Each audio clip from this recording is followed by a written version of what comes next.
There we go. All right. So to start, I come from a family of farmers. My grandparents, this is grandma and grandpa here, in Louisiana in the US, had a farm. And they grew everything from peanuts and peas and cotton and beyond. And my aunts and uncles would tell me stories about how they'd wake up early in the morning, go work the farm, walk 1 hour to school, walk 1 hour back, and then work the farm and go to bed. So they knew where their food came from. And I loved going to Louisiana as a kid and seeing where my mother and her family were raised. In 2005, I went to Louisiana to a very different reality. Hurricane Katrina had hit and devastated the US Gulf Coast. People were impacted, people lost their lives, their homes, their loved ones. It was devastating. One of the many things that I took away as time passed and we started to see more and more extreme weather events, from floods and hurricanes to droughts. Going back to the food story, just how that impacts our food system. So, with this increase in the weather events and the extremes that we're seeing and the temperatures changing, we have everything from crops failing because of flooding, because of droughts. We're losing the fertility of our soil. There's a lot that's happening in the food space. And it's not just crops, it's also with animal agriculture. So this is a picture from this year in the US where when you went to the grocery store for many, many months, you could not find eggs. They were just not there because of bird flu, avian flu. Millions, tens of millions of hens were culled because of that disease. And that's been ongoing for several years. The food supply chain itself is quite complex. You know, you grow the crops, you transport it, you store it, you transport it somewhere else, you process it, transport it again, and then, eventually it ends up in your product that ends up on the shelf. And there's a lot of great people working in the food industry to make that system work. But it's very complex. And with all these things combined, there's fragility in our food system. Our food system is fragile in many ways. So, Katie talked about how a lot of people are working on that. We're going to hear about waste in the food system here shortly. Many people are working on regeneration. They're working on solutions to address the challenges that we have in our food system today. But I'm going to take everybody out of the box. And I'm going to ask you to imagine with me that we're all here a part of a spaceship. We're a part of a crew, and we're on our way to Mars. You are all now astronauts. And so in order for a trip to Mars or a distant planet to work, there's so many things that we have to figure out and we have to get right. And one of those things, of course, is how are we going to feed this crew of astronauts? You would want a system that can grow food quickly using minimal space and minimal resources and leveraging whatever resources you have available. You don't have acres and acres of farmland, and there's no grocery store along the way. So what do you have? Well, one of the things that you have elements of the air, you have water, you have energy. These are things that you have while you're out there in space. And with this, you can get carbon, you can get oxygen, you have nitrogen. These are all elements of the air. And then you can split water and get hydrogen, which is from energy. So these are things that you have available to you. Now, what if you could take a collection of seeds with you and grow those seeds rapidly in a matter of hours using very minimal space? And you don't need to maximize the horizontal area for light. Instead, you can scale vertically and you can use space for that. Well, the astronauts, or the researchers rather, at NASA thought about this in the 1960s and 70s when there was a race to go to the moon. They asked the question, once we get to the moon and we want to go further, how do we feed astronauts with this type of an approach? One of the ideas that they had involved the use of microorganisms that Katie talked about earlier, cultures, as it were. And using those cultures, they thought about a thought experiment where astronauts would breathe out carbon in the form of carbon dioxide as we are now. These microorganisms would capture that, convert it into nutrients using water and energy, and then the astronauts would consume those foods, products that are made, and then breathe out the carbon in the form of carbon dioxide, and so create a closed loop carbon cycle. So that was the idea. And the NASA scientists worked hard on this, lots of research done, but they didn't complete the mission. The Apollo space program ended in the 1970s, and that work was shelved. Now, is this a crazy idea? It might sound crazy, but using these little cultures, as it were, these tiny microorganisms, it is a part of our food system today, as we just heard. Fermentation is well known in food. Of course, we all love wine in this room, is an example. But not only does fermentation take a crop and turn it into something else, but the fermented product itself, the microbe, can be the product. So that's yogurt, whey, cheese. These are examples of cultures that actually become the product. So now that we've looked at that, the question is, going back to the idea that NASA scientists had in the 1960s and 70s, what could we envision if we were able to create a food system that used elements of the air, water, and energy to grow food fast? Well, by growing it fast, you can grow food within 24 hours. So you can imagine on-demand food production. And not just that, but you can grow it anywhere. I mean, Chile has so many different landscapes and geographies, and from deserts to cold climates, places where you wouldn't grow food. You can literally grow food, rain or shine, day or night, in any season, any geography, if you can make food from elements of the air, water, and energy. Well, the power, the engine of this, the cultures that would power this, I like to call them nature's microseeds. So it's as if we were out foraging one day and we found a legume or a bean, and we're like, oh, how do I cultivate this? So we found these microseeds, and we scanned hundreds of them to find the ones that are energy dense, nutrient dense, that are nutritious for us. And happily, we developed an approach to make these products using something that we call elemental fermentation. So we're taking the elements of the air, water, and energy, and we're using fermentation, something that's not traditional, elements of the air, combining it with something traditional, fermentation, to make a really protein-dense flour.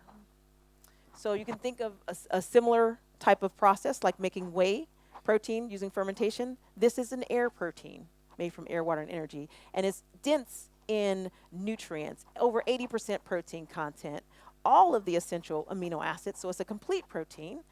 In addition, it's got bioavailable vitamins, bioavailable minerals, highly digestible, and we have independent GRAS certification on this. We've completed a lot of the regulatory work in the United States. So this is a way of starting with elements of air, water, and energy to get to a nutrient-dense flour. And can you hear me okay? It feels like you can. Good. Awesome.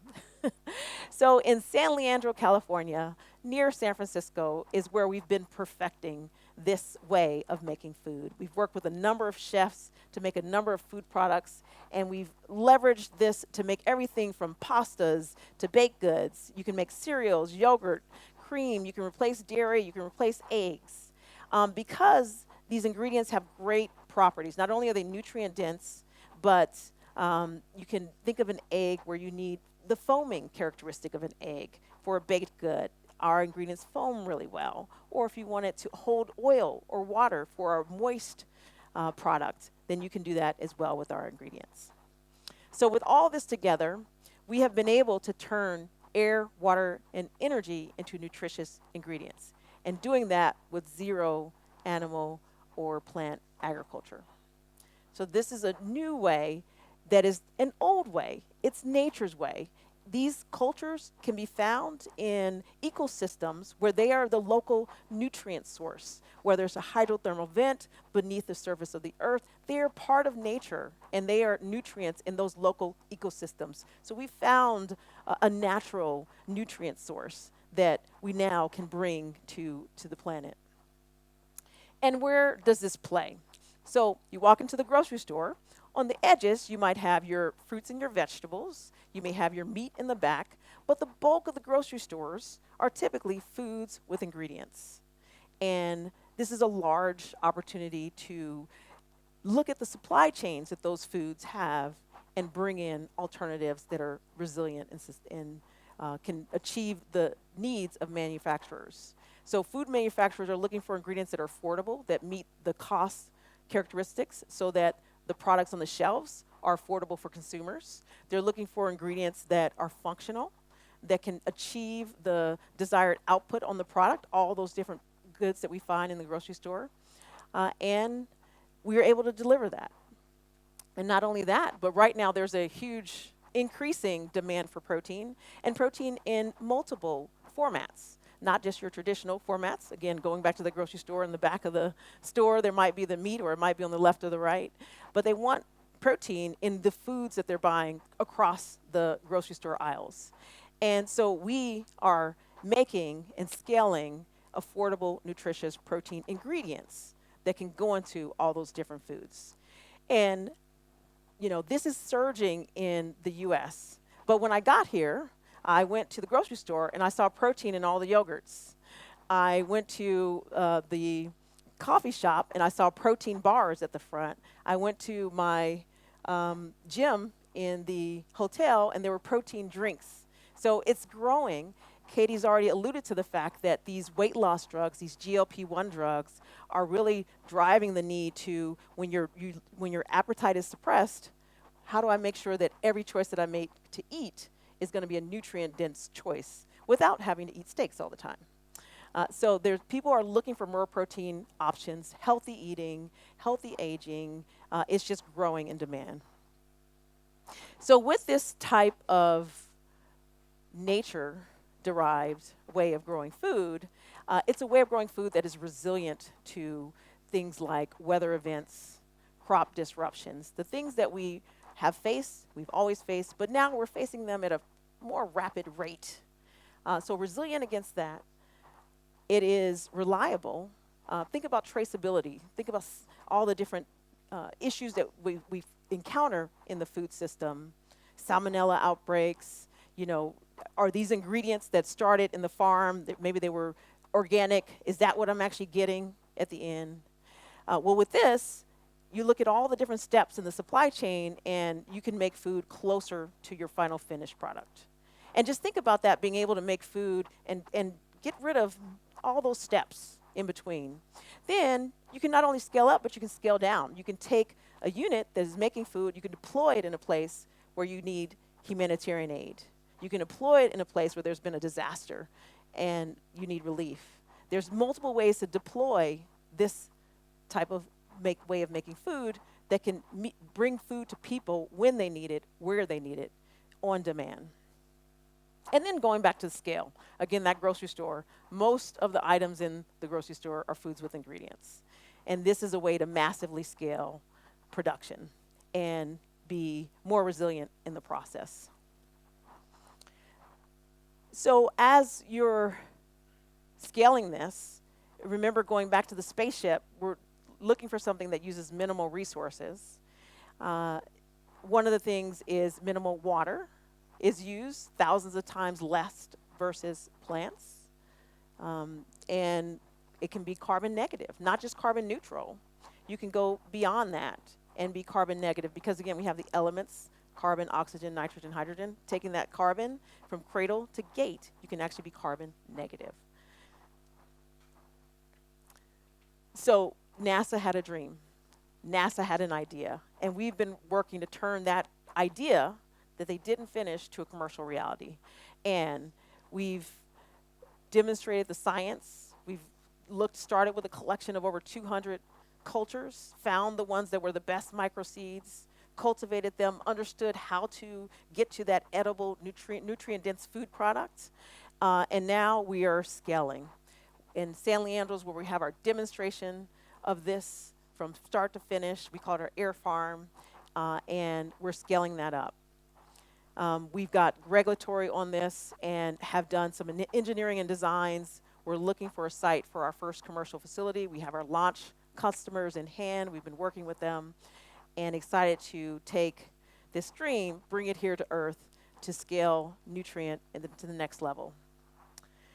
Here are some of our investors and partners. Archer Daniels Midland, ADM, is one of the largest food ingredient companies in the world. They've done multiple assessments on this as we've advanced the technology, and they believe that this can be one of the lowest cost ways of making protein ingredients on the planet.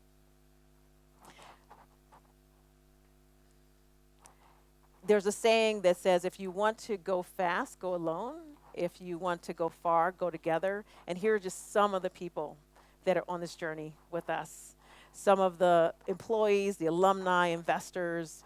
I am humbled and honored to have people that have a mission and a vision to have an impact in the world on this journey. We're in California, but throughout we have a lot of people that are remote, and we love to partner with others as well, bring others into this journey as we scale sustainable solutions for tomorrow. So what presentation is complete that doesn't have a picture of a cute baby? So going back to that 2045, we're all in a spaceship, actually, spaceship Earth. And these are our resources here on Earth. This is our planet.